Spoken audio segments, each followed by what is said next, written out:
पठितं रघुनाथस्य शतकोटी प्रविस्तरम एक एकमक्षरम पुंसा महापातकनाशनम। एक बाणी एक वचनी एक पत्नी मर्यादा पुरुषोत्तम प्रभू रामचंद्रजीचं चरित्र सज्जनानो जीवाचं कल्याण करणार आहे। रामकथा ही जीवनातली व्यथा कमी करणारं जगाच्या पाठीवरचं एकमेव साधन आहे। आणि रामकथा ही मंदिरातली किंवा मंडपातली कथा नसून सज्जनानो रामकथा तर प्रत्येकाच्या घराघरातली कथा आहे। रामकथा ही एका प्रपंचिक आदर्श पुरुषाची कथा आहे। इकडे लक्ष द्या। उठा तुम्ही दोघं तिघं उठा तिथून इकडे इकडे बसा। उठ तू बी उठ। रामकथा ही एका प्रपंचिक आदर्श पुरुषाची कथा आहे। आणि ज्या व्यक्तीला असं वाटत असेल की आपलं जीवन आदर्श असावं, आपलं कुटुंब आदर्श असावं, आपला गाव आदर्श असावा, आपला देश आदर्श असावा, त्या माणसाने रामकथा अवश्य ऐकावी। आणि रामकथा ऐकून या मंडपपुरती मर्यादित न ठेवता प्रत्येकाने ही कथा घरी घेऊन जावी। घराघरातल्या प्रश्नाचं उत्तर म्हणजे रामायण। घराघरातल्या नाही, जगामध्ये जीवनामध्ये प्रत्येक प्रश्नाचं उत्तर म्हणजे रामायण। गोस्वामी तुलसीजींना एका साधकाने प्रश्न विचारला, बाबा काय लावून ठेवलंय हो तुम्ही लोकांनी हे उठलं सुटलं रोज रामायण, उठलं सुटलं रोज रामायण। किती दिवसापासून रामायण लावून ठेवलं तुम्ही आणि अजून किती दिवस तुमचं रामायण चालणार आहे? तुलसीजीनं उत्तर दिलंय, जब तक चांद सूरज रहेगा तब तक राम कथा चलती रहेगी। पण हे उत्तर अपुरं वाटलं, टाळी वाजवू नका। साधकाने प्रश्न विचारला, रामायण तुम्ही लोकांनी किती दिवसापासून लावून ठेवलं आणि किती दिवस चालणार? तुलसीजीने उत्तर दिले, जब तक चांद सूरज रहेगा तब तक राम कथा चलती रहेगी। पण हे उत्तर कमी वाटलं आणि तोंडात मारून घेतली। डबल उत्तर दिलं गोस्वामी तुलसीजींनी, अरे राम कथा जब तक चलती रहेगी तब तक चांद सूरज रहेगा। हे उत्तर बरोबर आहे। एवढंच नाही, प्रत्येकाच्या रथावर भगवान रामकृष्ण आरूढ म्हणून हे चाललंय। राम ज्या दिवशी तुमच्या जीवनातला वजा होईल त्या दिवशी 3 तासामध्ये 5 क्विंटल सरपणात लोक तुम्हाला जाळून टाकतील। ठीक आहे बाबा, तुम्ही रामायणाला बोर तर होत नाही ना? रोज रामायण रोज रामायण। तुलसीजीने उत्तर दिलंय, अरे मछली जब पानी से बोर होगी तब आदमी राम कथे से बोर होगा। ज्या दिवशी पाण्यातला मासा पाण्याला कंटाळेल त्या दिवशी माणूस रामकथेला कंटाळेल। नोहे रामाला विटलेला माणूस एक क्षणभर या भूतलावर जगू शकत नाही। म्हणून इकडं लक्ष द्या। रामायण म्हणजे जीवनातल्या प्रत्येक प्रश्नाचं उत्तर। अगदी छोटासा दृष्टांत आहे। एक रामायण प्रेमी महात्मा, ह्याच्यातला हिकोब दादा कमी कर थोडं। एक रामायण प्रेमी महात्मा रेल्वे स्टेशनवर बाकड्यावर बसून रामायण वाचत होते। एक क्लास 1 अधिकारी नवरा बायकोचं जोडपं तिथं येतं आणि तो अधिकारी माणूस रामायण वाचणाऱ्या महात्म्याची टिंगल करतो। काय तुम्ही लोकांनी, तुम्हाला रेल्वे स्टेशन मंदिर घर काही कळत नाही, उठलं सुटलं रामायण, उठलं सुटलं रामायण। रेल्वे स्टेशनवर रामायण वाचता तुम्ही। त्या महात्म्याची तो अधिकारी टिंगल करीत होता, एवढ्यामध्ये रेलगाडी आली। त्या महात्म्याने पटकन ते रामायण गुंडाळलं आणि रेल्वेच्या डब्यात जाऊन तो महात्मा बसला। 5 किलोमीटर गेल्याच्या नंतर त्या रेल्वे डब्यामध्ये एक प्रवासी ओरडला, गाडी थांबवा, गाडी थांबवा, अहो गाडी थांबवा, गाडी थांबवा। आणि डब्यातली ती साखळी ओढली त्यानं आणि रेल्वे गाडी थांबली. त्या महात्म्यानं पाहिलं की ही गाडी थांबवली कुणी, साखळी ओढली कुणी. त्या डब्यात तो रामायण वाचणारा महात्मा होता, त्यानं पाहिलं तर साखळी त्यानं ओढली होती की जे रेल्वे स्टेशनवर म्हणत होतं रामायण का वाचता. ते संत त्या साखळी ओढणाऱ्याच्या जवळ डब्यामध्ये गेले आणि विचारलं, साहेब साखळी ओढून गाडी का थांबवली हो तुम्ही? त्या साहेबानं सांगितलं, महाराज रेल्वे स्टेशनवर तुम्हाला म्हणत होतो ना मी रामायण का वाचता, रामायण का वाचता. तुमच्यासोबत मी बोलत बसलो, एवढ्यात म्हणले माझी बायको नळावर पाणी पिण्यासाठी गेली, राहू द्या. आणि तुम्ही गाडी आली गडबडीने, तुम्ही डब्यामध्ये शिरले, तुमच्या पाठीमागे मी शिरलो, माझी बायको राहिली ना मला नळावर तिथंच. गरम झाले ते महात्मेन, त्या साहेबावर चिडले. साहेब खरं सांगू तुम्हाला, एकदा जीवनात रामायण वाचलं असतं ना तर बायको नळावर चुकून डब्यात आले नसते तुम्ही, कारण त्याचं सुद्धा उत्तर आमच्या रामायणामध्ये आहे. गंगा नदी पार करून पलीकडे जाताना राम स्वतः सीतेला हाताला धरून नावेत बसवतात. एवढा जरी रामायणात तुम्ही प्रसंग वाचला असता तर पत्नीच्या हाताला धरून अगोदर रेल्वेच्या डब्यात बायको बसवली असती, मागून तुम्ही चढले असते. दृष्टांत संपला. प्रत्येक प्रश्नाचं उत्तर म्हणजे आपल्या भारतीय संस्कृतीचा मूलभूत पाया हा ग्रंथ आहे. आणि मग तुम्हाला माझी विनंती आहे, माणसाचं जीवन संस्कृतीनं आणि मर्यादाने शोभत असतं.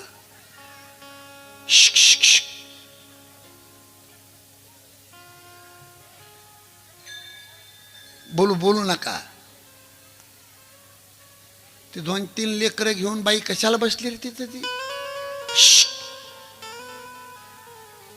इकडे लक्ष द्या, इकडे लक्ष द्या.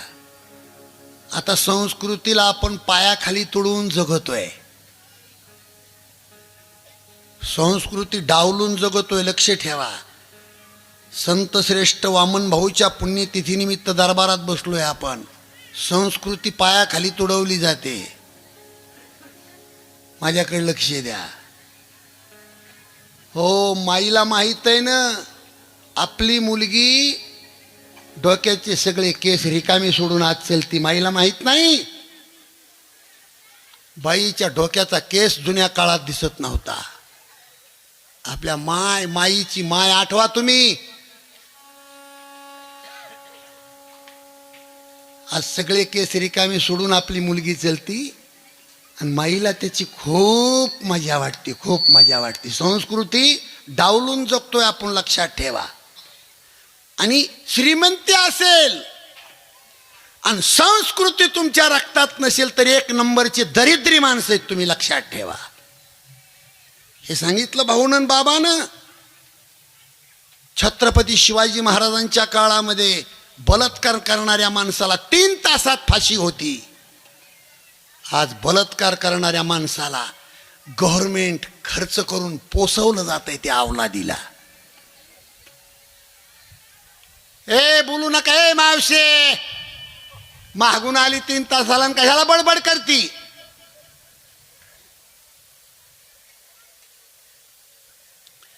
तुम्हाला माझी पाया पडून विनंती आहे. मी रामायण आणि कीर्तन सांगतो, हा माझ्या रक्तातला अनुभव आहे.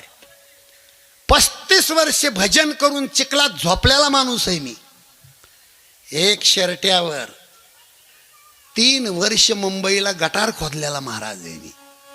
त्या दिवशी सांगितलं तुम्हाला भविष्य काळातला धोका टाळायचा असेल तर गरिबीत जगा, फक्त संस्कृती डावलून जगू नका, एवढी माझी विनंती आहे तुम्हाला. भाऊची पुण्यतिथी साजरी होईल तुमच्या जीवनामध्ये, फक्त संस्कृती पायाखाली तुडवू नका. हो, आज पाणी कमी उडते इतकी दारू उडती. ज्या घरामध्ये 5 पैशाची पत्तीची पुडी 10 पैशाची छटाक साखर मिळाली नाही, एका लुगड्यावर आणि एका धोतरावर घरातले माणसं मेले. आपल्या त्या घरातले माणसं आहेत आपण. लाज वाटली पाहिजे 500 रुपयाची नोट मोडून बाटली थोबाडाला लावायला. लाज वाटली पाहिजे. 100 रुपयाची नोट मोडून 25 रुपयाची गुटख्याची पुडी तोंडात टाकायला लाज वाटली पाहिजे त्या माणसाला.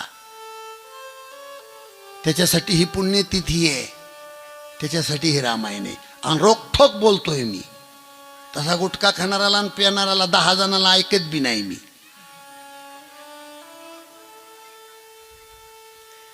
हे माईक आहे का लबाड बोलण्यासाठी, तोंड चाटगं बोलण्यासाठी आमच्याकडे दिला नाही. काही संबंध नाही.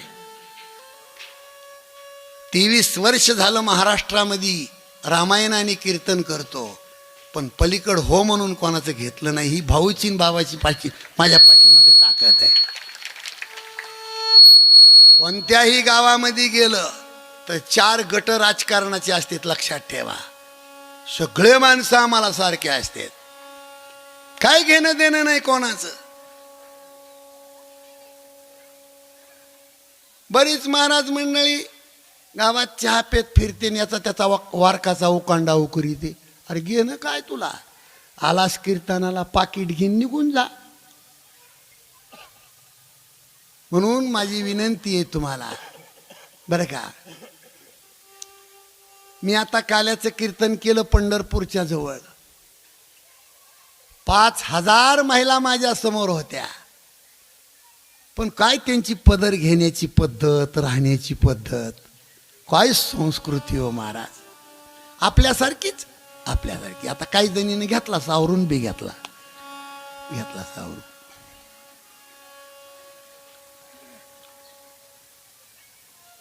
असो, काल आपल्या रामायणामध्ये किष्किंधा नगरीचा राजा सुग्रीव केला, युवराज पद अंगदाला दिलं. 4 महिन्याचा पावसाळा संपला, पण 4 महिन्याच्या पावसाळा संपला तरी एक दिवस सुद्धा सुग्रीव वृषमुख पर्वतावर रामाच्या दर्शनासाठी आला नाही. माणूस ना दुःखात देव देव करतो, सुखात देवाचं नाव सुद्धा घेत नाही. जोपर्यंत दुःख होतं सुग्रीवाला तोपर्यंत राम कळत होता. आता किष्किंधा नगरीचं राज्य मिळालं आणि सुग्रीव रामाला विसरला. सकाळी सकाळी रामानी लक्ष्मणाला हाक मारली, ए लखन, जी प्रभू, 4 महिन्याचा पावसाळा संपला, जा पटकन एका बाणामध्ये सुग्रीवाचं शिर उडवून टाक. राम गरम झाले सुग्रीवावर. आता लक्ष्मणाला तेवढंच लागत होतं, मारामारी म्हणलं की त्याच्या बाह्या फुरफुरायच्या. बाण धनुष्य घेऊन निघाले लक्ष्मणजी. आणि पुन्हा रामाच्या लक्षात आलं की नक्की एखाद्या वेळेस लक्ष्मणाला मारून टाक, सुग्रीवाला मारून टाकीन लक्ष्मण. हनुमंतरायाला बोलवून घेतलं,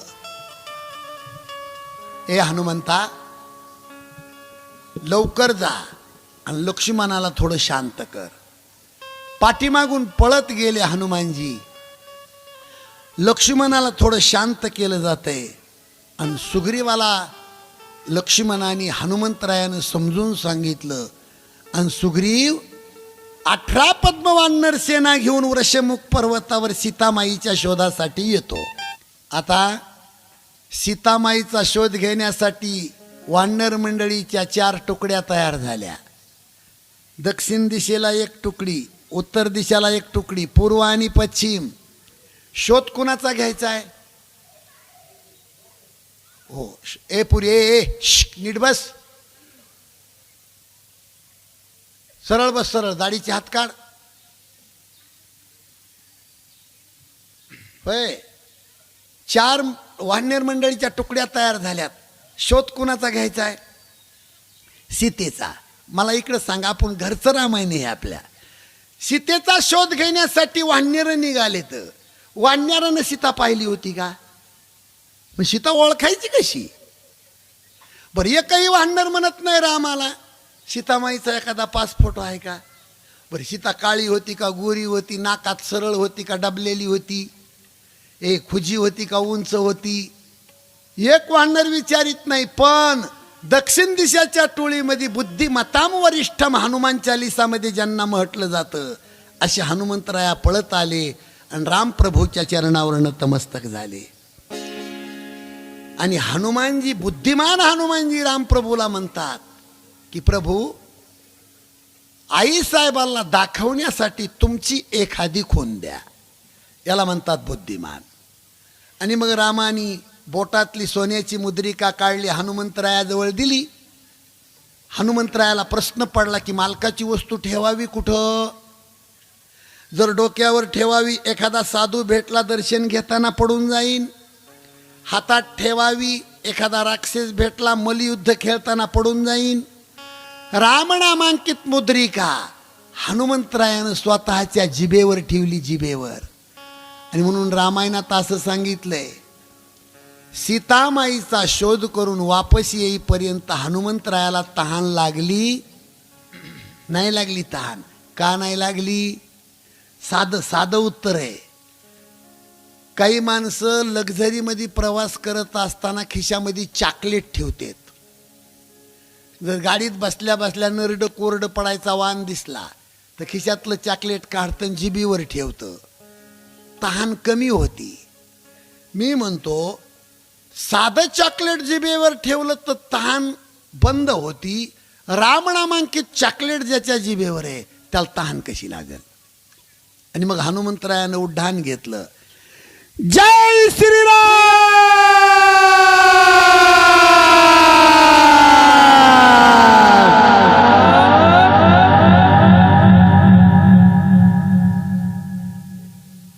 समुद्राच्या काठावर गेली हनुमंतरायाची टोळी आणि तिथं वानर मंडळीनं मीटिंग घेतली. मीटिंगचा अध्यक्ष जांबीवंत झाले. समजा घटकाभर मला जांबीवंत समजा तुम्ही, हे सगळे वानर. आता ही मीटिंग समुद्राच्या काठावर आहे. ओ, जांबीवंत अध्यक्ष चर्चेला सुरुवात करतात. वानरायला जांबीवंत म्हणतात. 100 योजन रुंद आहे समुद्र. समुद्र किती रुंद आहे? 100 योजन. पलीकडे जाऊन अलीकडे कोण येते बोला? मीटिंगच आहे ही. 100 योजन रुंद आहे समुद्र. पलीकडे जाऊन अलीकडे कोण येते?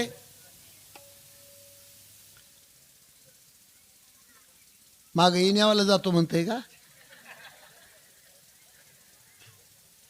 बोलू नका म्हणावा. माग गलबल करते, बोलू नका म्हणावा. 100 योजन रुंद आहे समुद्र. पलीकडे जाऊन अलीकडे कोण येतंय सांगा? एक वाहनेर उठलं.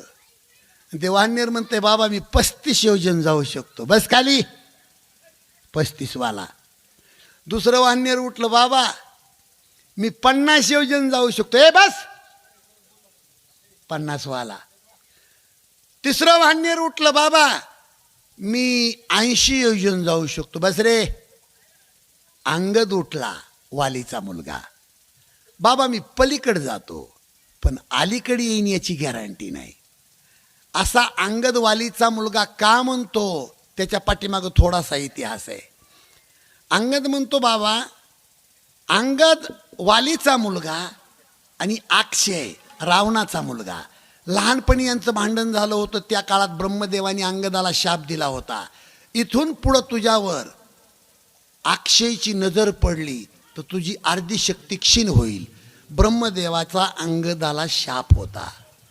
म्हणून आज अंगद म्हणतो, बाबा मी पलीकडे जातो पण अक्षयनं मला पाहिलं तर माझी अर्धी शक्ती क्षीण, मला ब्रह्मदेवाचा शाप आहे, अलीकडे येईन याची गॅरंटी. आता त्या मीटिंगमध्ये हनुमंतराया नव्हते. हनुमंतराया तिकडे झाडाखाली रामाचं भजन करीत छान बसले होते. कारण तुम्हाला सांगू महत्वाचा मुद्दा, ताकदवान माणूस चौकात कधी येत नाही आणि टीबीचं पेशंट 12 तास चौक सोडित नाही. समाजातला सगळ्यात मोठा रोग आहे. 1000 पट विष आहे सापाच्या फणीमध्ये, पण एखाद्या वेळेस साप फणी काढतोय. नगभर विष आहे विंच्याच्या नांगीमध्ये, एखाद्या वेळेस विंचू नांगी खाली टाकतो. जमीन आसमानचा फरक आहे. विंचू नांगी खाली टाकतो पण कधी पालीने जर विंचू पाहिला तर विंचू नांगी खाली टाकतो, तरी पळत जाती पाल आणि विंच्याला गिळून टाकती. इतका जहरी विंचू, पण त्याला पाळ गिळून टाकती पाळ. आणि ती पाल जर कोंबडीनं पाहिली तर तुरु कोंबडी पळत जाती, टचकून पालीला उचली ती. आणि बाजारात पालात भजे कसा खातो माणूस, तसं उकांड्यावर जाऊन ती कोंबडी त्या पालीला खाती. इतका विषारी विंचू त्याला पाल खातीया, इतकी विषारी पाल त्याला कोंबडी खाती. इतकी विषारी कोंबडी त्याला कोण खातं? माणूस मी कशाला म्हणू. सगळी वाहनर मंडळी हनुमंतरायाकडे जातात आणि विनंती करतात, बाबा कुछ करो लेकिन सीता माते का शोध करो. हनुमंतरायानं सांगितलं, हे पा मी सीतेचा शोध घेऊन येतो, पण माझी शपथ आहे तुम्हाला, तुम्हाला रामाची शपथ आहे, जोपर्यंत मी सीतेचा शोध घेऊन तुमच्यात येत नाही तोपर्यंत तुम्ही वापस जायचं नाही, समुद्राच्या काठावर थांबायचं. आणि जर तुम्ही गेलात तर सुग्रीव तुम्हाला मारल्याशिवाय राहणार नाही. उंच डोंगरावर गेले हनुमंतराया. इकडे लक्ष द्या. उंच डोंगरावर गेले हनुमंतराया. डोंगरा एवढं रूप धारण केलं आणि समुद्रावर उड्डाण केलं. जय श्री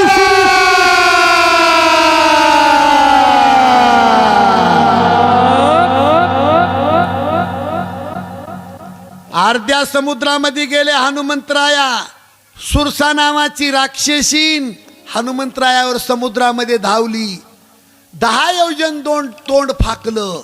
ए बंदर तुझे मैं खाऊंगी. हनुमंतराया 20 योजन झाले.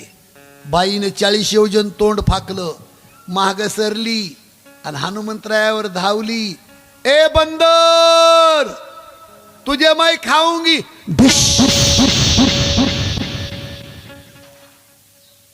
हनुमंतराया राक्षसनीनं 60 योजन तोंड फाकलं.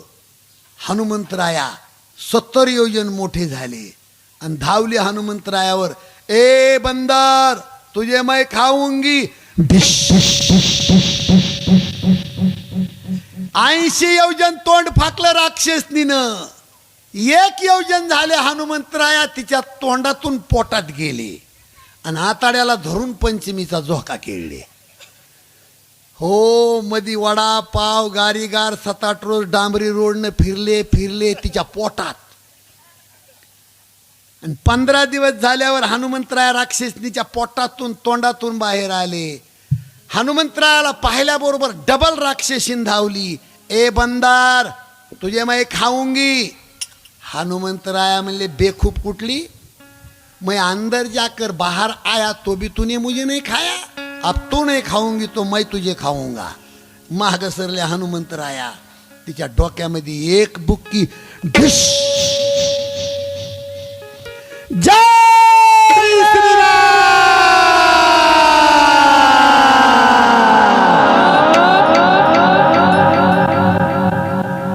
हनुमंतराया लंकेच्या गेटवर गेले. लंकेच्या गेटवर लंकिनी नावाची राक्षसीन होती, राखणदारीन. त्या लंकिनी नावाच्या राक्षसनीनं हनुमंतरायाची कॉलर पकडली.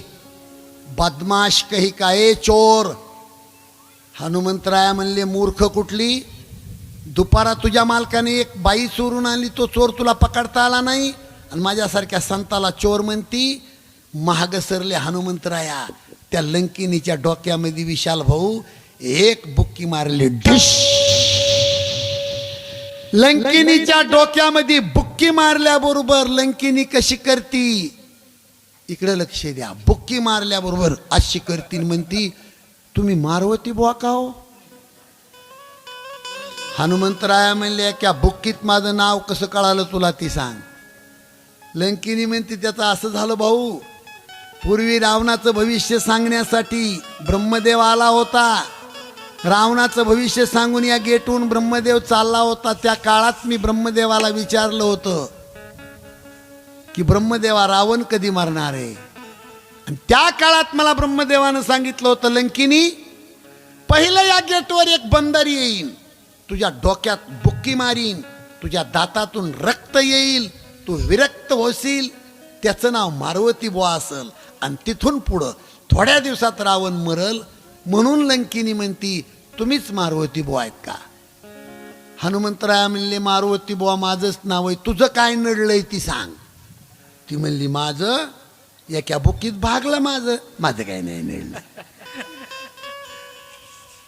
लंकिनी म्हणते तेव्हा त्यो रावणाचा वाडा, त्यो रावणाने हिला राखण ठेवलं होतं आणि ह्या राखणदारणीनंच मालकाचं घर दाखविले. त्यो आगे जाय वो लंकिनी रोका, आगे जाय वो लंकिनी रोका,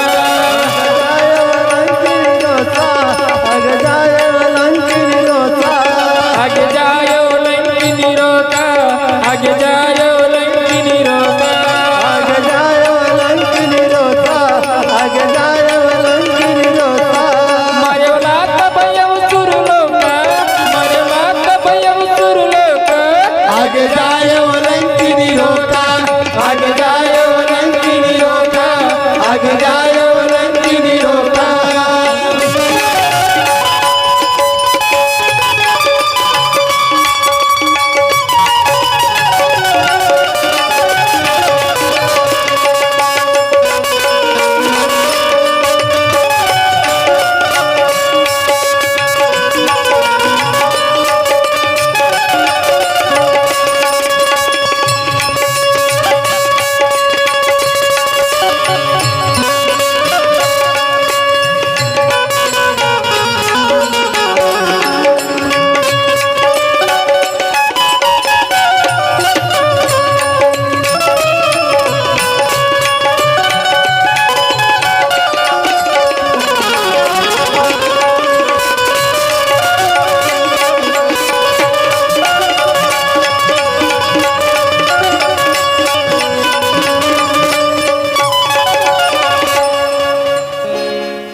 जय श्रीराम.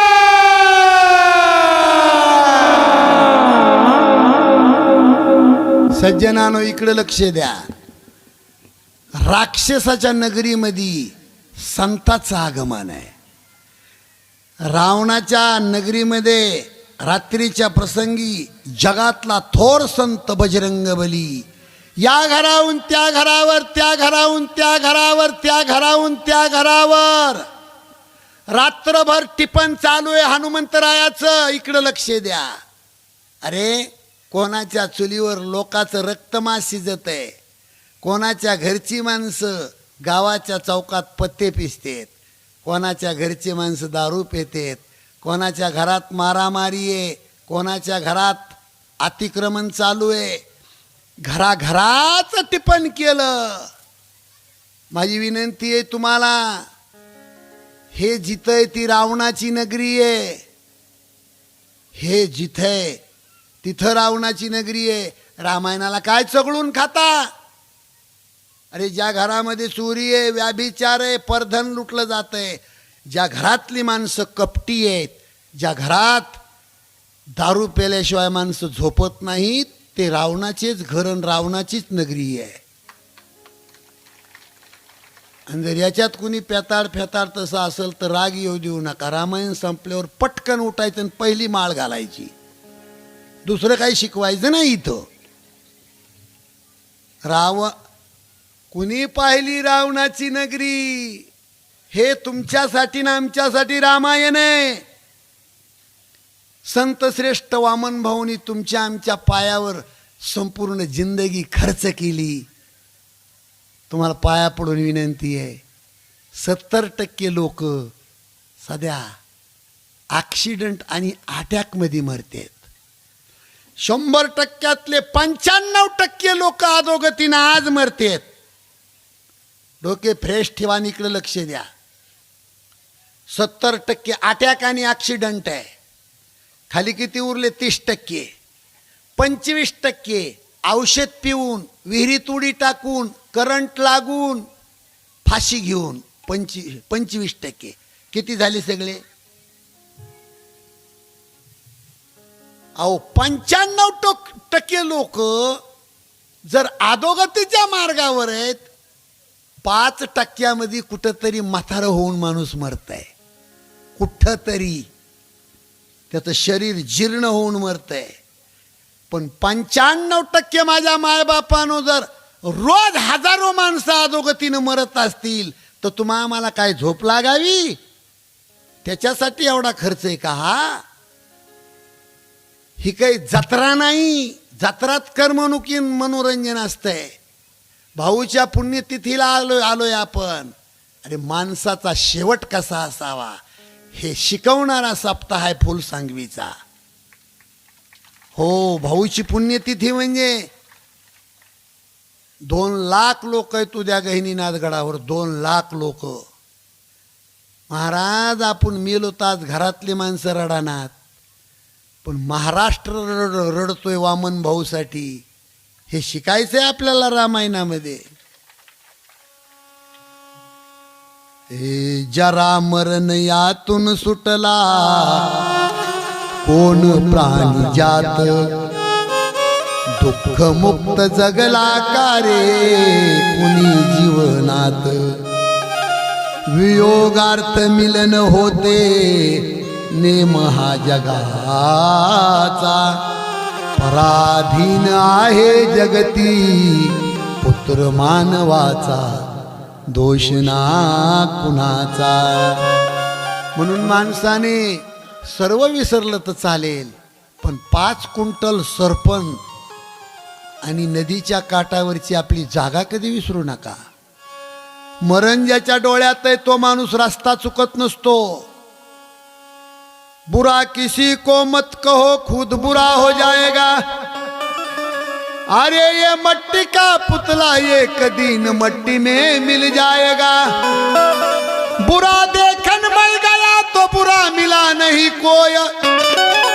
अरे जब घट भीतर देखा तो मुझसे बुरा नहीं कोई. जिंदगी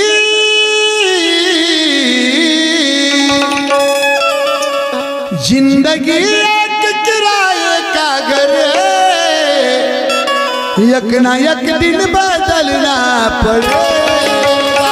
जिंदगी एक किराए का घर है, एक ना एक दिन बदलना पड़ेगा. जिंदगी एक किराए का घर है, एक ना एक दिन बदलना पड़ेगा. जिंदगी एक किराए का घर है, एक ना एक दिन बदलना पड़ेगा. जिंदगी एक किराए का घर है, एक ना एक दिन बदलना पड़ेगा. मौत जब तुझको आवाज देगी, घर से बाहर निकलना पड़ेगा. जिंदगी एक किराए का घर है, एक ना एक दिन बदलना पड़ेगा.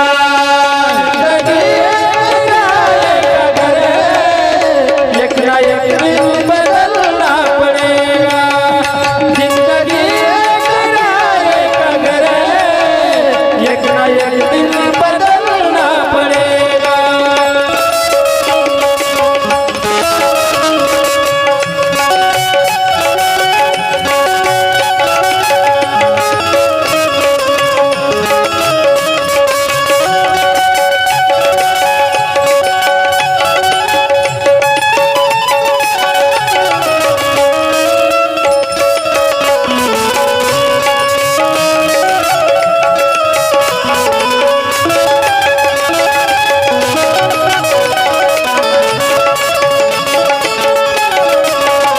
जिंदगी एक किराए का घर है, एक ना एक दिन बदलना पड़ेगा. जिंदगी एक किराए का घर है, एक ना एक दिन बदलना पड़ेगा.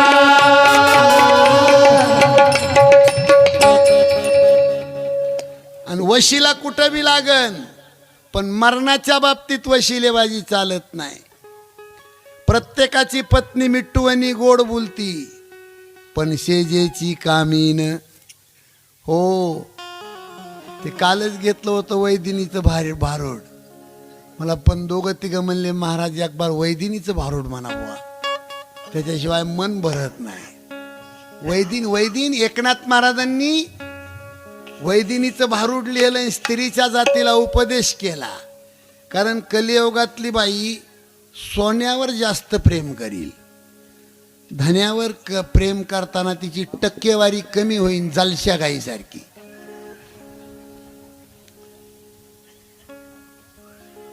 सुई घे पोत घे वाची फणी घे माय. हे मावशे, वाईचं घे वाताचं घे कंबर दुखीचं गुडगा दुखीचं औषध घे माय. केसारी फणी घे मायना काळी पुत मनी घे. केसारी फणी घे मैना काळी पोत मणी घे. केसारी फणी घे मायना काळी पुत. पुढे उठा, थोडं उठा. केसारी फणी घे मैना काळी पोत मणी घे. काळी पोत घे बाराण्याला आयुष्य माखेर धन्याला. काळी पोत घे बाराण्याला आयुष्य माखेर धन्याला. जसं जपाव काळ्या मन्याला तसं जपाव गेले धन्याला. जपाव काळ्या मन्याला तसं जपाव गेले धन्याला. हे गे माय, वर्ग हे पप्प्याची माय. पिंट्याची हे सारी फणी घे मायना काळी पुत मनी घे. केसारी फणी घे मैना काळी पोत मणी घे. काळी पोत घे बाराण्याला आयुष्य माखेर धन्याला. काळी पोत घे बाराण्याला आयुष्य माखेर धन्याला. जसं जपाव काळ्या मन्याला तसं जपाव गेले धन्याला. जसं जपाव काळ्या मन्याला तसं जपाव गेले धन्याला. हे गे माय, वर्ग हे सारी फणी घे मायना काळी पुत मनी घे. केसारी फणी घे मैना काळी पोत मणी घे. आठवा भरून जोंधळ देतो जपपिला माझा झुबागे. आठवा भरून जोंधळ तुझ्या पतीला माझा दुभागे. हौसाय गे कौसाय तुझ्या ताईला जाईल काजळ गे. हौसाय गे कौसाय तुझ्या ताईला जाईल काजळ गे. हे गे माय, वर्ग हे पित्याची आय, बबड्याची आय. हे सारी फणी घे